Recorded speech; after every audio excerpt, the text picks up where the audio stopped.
Hello friends, આજે આપણે ખૂબ જ સ્પેશિયલ સ્નેક્સ બનાવીશું, એટલે કે મહારાષ્ટ્રન સ્પેશિયલ આપણે કોથંબીર વડી બનાવીશું. તો અહીંયા આપણે આ 3 કપના મેજરમેન્ટથી કોથંબીર લેવાની છે અને 1 કપ ચણાનો લોટ લેવાનો છે અને અડધા કપથી પણ અડધો એ રીતના આપણે ચોખાનો લોટ લેશું. ચોખાનો લોટ આ રીતના ઉમેરવાથી કોથંબીર વડી છે તે બહારથી એકદમ ક્રિસ્પી બની અને તૈયાર થાય છે. સ્વાદ પ્રમાણે મીઠું એડ કરીશું, 1 ચમચી હળદર, 1.5 ચમચી ધાણા જીરું પાવડર, 1.5 ચમચી લાલ મરચું પાવડર, 1 ચમચીથી ઉપર ચાટ મસાલો, 2 ચમચી જેવા સફેદ તલ ઉમેરીશું અને 1.5 ચમચી જેવી આપણે ખાંડ ઉમેરીશું. અને અહીં આપણે 3 કપ ભરી અને ફ્રેશ ધાણા કટ કરીને રાખ્યા છે, એટલે કે કોથમીર કટ કરીને રાખી છે, એ એડ કરી દઈશું. અને અહીંયા લીલા મરચા, લસણ, આદુ અને આખું જીરું આ રીતના આપણે મિક્સરમાં ગ્રાઇન્ડ કરી લીધું છે, એને એડ કરી દઈશું.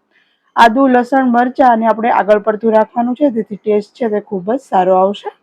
હવે આપણે પહેલા આ રીતના કોરું મિક્સ કરી લઈશું. લોટ સાથે બધા મસાલાને સારી રીતના આપણે મિક્સ કરી લેવાનું છે. લોટ અને બધા મસાલા બરોબર મિક્સ થઈ જાય એટલે આપણે મોણ માટે તેલ એડ કરીશું. તો અહીંયા 1 ચમચી જેવું તેલ એડ કરીશું. મોણમાં તેલ છે તે આપણે ખૂબ જ ઓછું એડ કરવાનું છે. તો આ રીતના તેલ અને લોટને અને મસાલાને સારી રીતના મિક્સ કરી લેશું.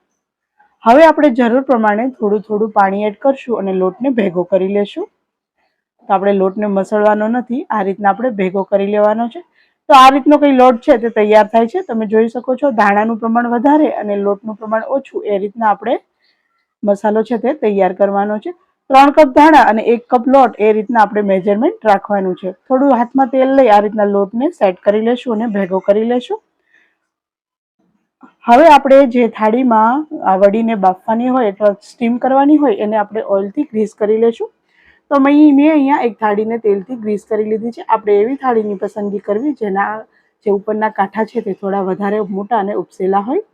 તો આ રીતના મેં થાળીની પસંદ કરી છે, જેથી વડી છે તે સારી રીતના આમાં સેટ થઈ જાય અને એની થિકનેસ છે તે પણ સારી આવે.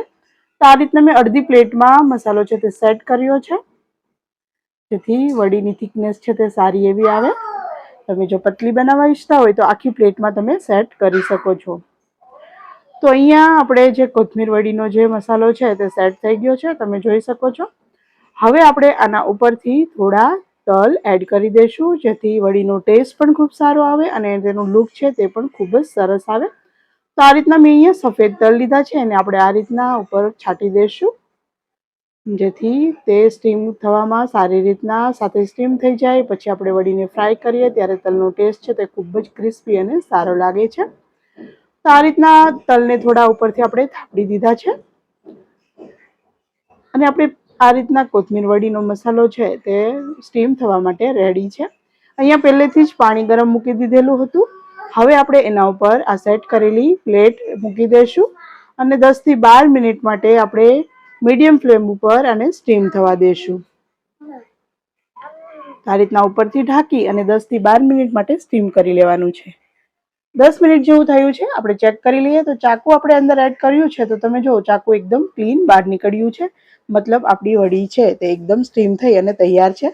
થોડી હલકી ઠંડી કરી લેશું અને આ રીતના પીસમાં એને કટ કરી લેશું. હવે આપણે અહીંયા તેલ ગરમ થવા માટે મૂકેલું છે. તેલ સારી રીતના ગરમ થાય એટલે આપણે વડીને ફ્રાય કરવા માટે મૂકી દઈશું. આ રીતના આપણે એક એક કરી અને જેટલી આવે એકવારમાં એટલી વડી આપણે તેલમાં તળવા માટે મૂકી દેવાની છે. એડ કરી એકવાર હલકું મિક્સ કરી લેશું અને પછી આપણે એની સાઈડ ફેરવી બંને સાઈડથી એકદમ ક્રિસ્પી થાય ત્યાં સુધી આપણે વડીને તળી લેવાની છે. તો અહીં તમે જુઓ, એક સાઈડથી વડી છે આપણી એ સારી રીતના તળાવા લાગી છે. હવે આપણે વડીની સાઈડ છે તે ચેન્જ કરી લેશું, જેથી સારી રીતના બંને સાઈડથી આપણી વડી છે તે ક્રિસ્પી થઈ જાય. આ રીતના આપણે બંને સાઈડથી વડીને ક્રિસ્પી કરી લેવાની છે અને એકદમ હલકી ગોલ્ડન કલરની થાય ત્યાં સુધી આપણે એને તેલમાં તળી લેશું. બંને સાઈડથી આ રીતના સાઈડ આપણે ફેરવી અને લાઇટ ગોલ્ડન કલરનો કલર આવે ત્યાં સુધી આપણે એને એકદમ ક્રિસ્પી થાય ત્યાં સુધી તળી લેવાની છે. તો તમને નજદીકથી બતાવું તો તમે જો આ રીતના ગોલ્ડન કલરની આપણી વડી છે તે તળાઈ અને તૈયાર થઈ ગઈ છે. હવે આપણે આને એક પ્લેટમાં કાઢી લેશું. આ રીતના આપણે ઝારાની મદદથી એક્સ્ટ્રા તેલ બધું દૂર કરી અને આ રીતના આપણે એને એક પ્લેટમાં કાઢી લેવાની છે.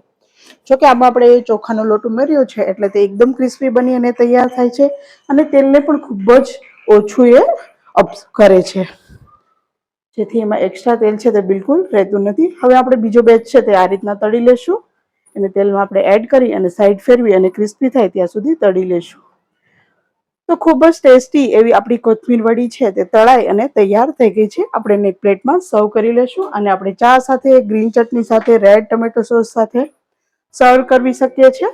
ખૂબ જ ઉપરથી એકદમ ક્રિસ્પી, અંદરથી એકદમ સોફ્ટ એવી બની અને તૈયાર થાય છે. ખાવામાં ખૂબ જ ટેસ્ટી લાગે છે. એકવાર જરૂર ટ્રાય કરવી.